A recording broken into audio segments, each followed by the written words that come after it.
Hi everyone, it's Sally. So today I'm back for a new video. I'm going to do a tag today. I usually don't do too many tags, but I've seen this one and I thought it was quite an interesting one. So I've seen it at Laurie and Thomas' channel, so I will link it down below. So I'm trying to follow their channel. It's a couple and they're very nice and yeah, very nice and lovely, and I really like what they're doing. So I think the original creator was Beards and Books, so I will link the link down below as well, just so you can have a little look if you want, and I will get started. So I've just written down my little questions on my notepad as usual. Question 1. If you could pick a fictional world to live in, what would you choose and why? So obviously, the first thing that comes to my mind is Harry Potter. Like, I would really like to live in that world, like many other people, I think. So that's probably kind of a mainstream answer, so sorry about that, but it would be pretty cool to live in the Harry Potter's world. So yeah, that's something I would really enjoy, I think. If to give another answer, I would really like to live in the trilogy of the Wayfarers. I've talked about these books quite a lot in the last few months, so yeah, if you want to have a look at my previous videos about it, I'm talking about, so it's a trilogy, it's a sci-fi trilogy, and it's pretty cool. It is one of my best discoveries of this year, so yeah, well, check it out if that sounds like something you might enjoy if you like sci-fi. Question 2. What solo book or series surprised you the most? So what I've read recently, I would say I Let You Go by Claire McIntosh, because I was really surprised in the middle of the book, and I thought, oh, I almost yeah, left it behind, because I was like, oh no, like this is not interesting enough, and then something happened and I was like, oh my god, and then I really enjoyed the book. I ended up really enjoying the book, so that was quite a good surprise actually. So yeah, probably the biggest surprise of this year that I can recall, I think. Then we have pick one author who you would like to meet. Who would you choose?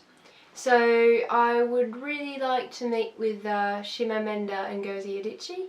So I've talked about her in my last videos because I've been rereading a short story collection that she's written a few years ago, and I really, she's one of my favorite authors. She's really amazing, so I would really like to talk to her. I think she would be quite an interesting person, and I would be interested to see if she is as nice in real life that I think she is.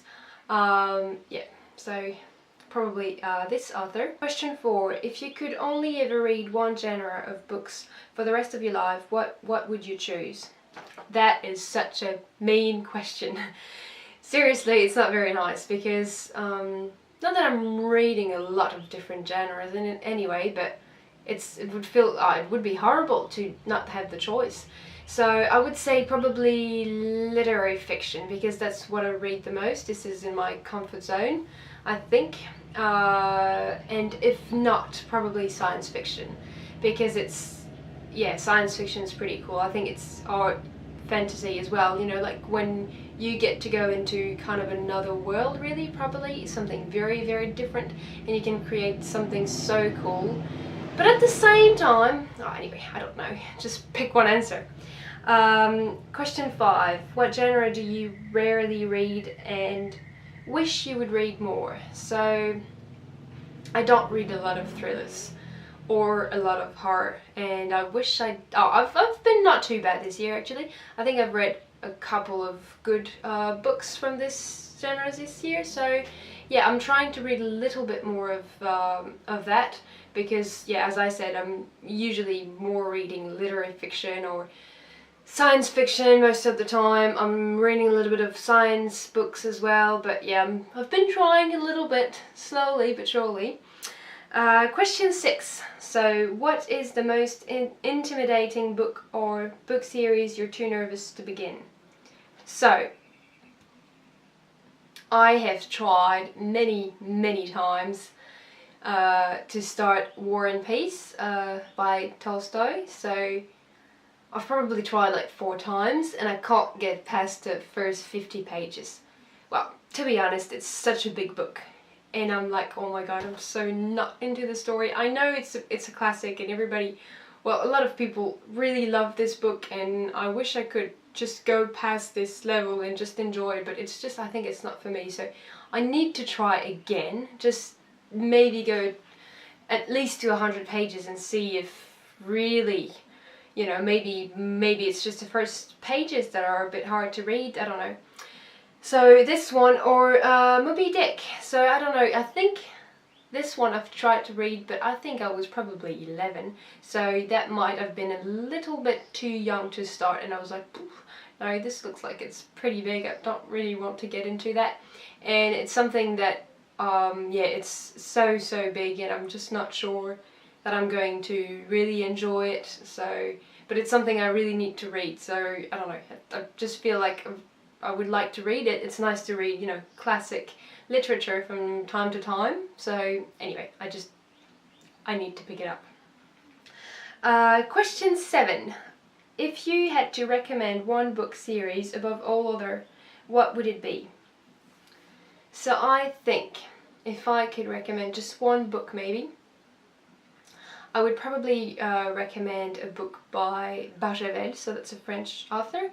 I don't think this book has been translated, but I'm not sure, I need to research a little bit. I think I've talked about it in other videos maybe, I'm not entirely sure. So it's called La Faim du Tigre, so that's the tiger's hunger, if I translate it literally. And it is such a cool book, so I've discovered it when I was probably 14, 15, and I've reread it a couple of times in the meantime. I haven't read it for a few years now, but I would really like to find it again. When I go back to France eventually, I'll just get my copy and take it back here. And it is such an interesting book. So it's been written a while ago, and it is kind of a perspective on life.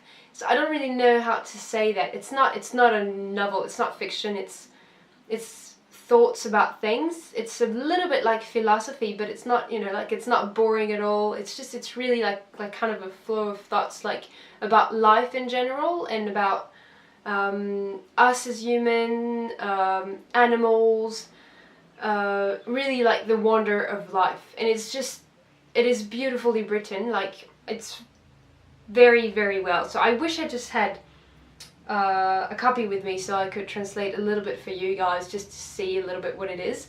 But it is really good. So I wish everybody would just read this book once in their lives, because I think it puts things into perspective in such a beautiful and necessary way. Everybody should think like that just once, and then, I don't know, it's a beautiful book. So yeah, I will try and see if it's been translated. Otherwise, if you want to read it, you'll just have to learn how to read French. Question 8. What are your reading plans and booktube plans for the next 6 months? So reading plans, I don't really have reading plans as such, or booktube plans as such as well. I was thinking maybe to do a readathon in the next month or so, but because I really want to try and do one, and I haven't done one because my schedule's a bit crazy. It's just that I never really have time, or, you know, I don't have weekends, I'm always working, so I don't really know when I would be more free, when I would have more time to read, really, like as such, like in an intensive way. I don't know if it would fit with my schedule or not, but if I don't try it, I will never know. So yeah, I would really like to do that, and I was thinking maybe to do that for a nocturnal challenge, but well, it's right now, it's happening, or it's going to happen, and I still haven't done it, so I'm not sure I'm going to do that. Maybe towards December, I don't know. Also, I have planned to do NaNoWriMo for the next month, so I don't know if you know about it. It's basically National Novel Writing Month, I think that's what it means. So I've done it a couple of years ago, and it's basically you've got a month to write a novel. So I had done it, as I said, a few years ago, and I really enjoyed doing it. I couldn't do it the last few years, so I'm going to try and do it this year again. Don't know if I'll manage to do it, but I would like to go into writing a little bit more too, like, because I've been reading a lot the last 2 years, but I haven't been writing at all, and so it's quite hard to find a good balance between the two, I think. For BookTube, well, I've just reached the 100 subscribers, as I said in my previous video, and I'm really so happy about that. I'm really happy. I don't really have big expectations. I'm just happy to meet new people and discover new channels, and if more people can find my channel, it would be great as well. But I don't have I don't have expectations as such. I don't have plans. I would like to set up something more maybe towards discussion. Like, I was thinking about a few subjects I wanted to talk about and in which you might be interested. So I don't know, just let me know down below if you would be interested in that format, if it could be interesting for you or not. I know I like to watch these types of videos, like watching them when I can, but I don't know if that's something that I would really enjoy doing, and if you would enjoy watching that as well, because if it's just me rambling on and some weird ideas, it might not be very interesting for you to watch. So yeah, just let me know what you think. I haven't been tagged for this tag, I've just decided to do it, as all the tags I'm doing. So I'm not going to tag anyone in particular as well, but as usual, if you watch this and you're interested in this one, consider yourself tagged, because I think this is a very nice tag. So yeah, if you watch this video and you would like to do it, well, that's it then, I've tagged you. And I will see you very soon for another video. Bye!